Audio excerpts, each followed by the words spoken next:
به کشتی گرفتن برآویختند،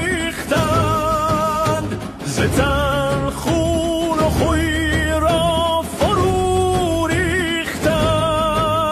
سبک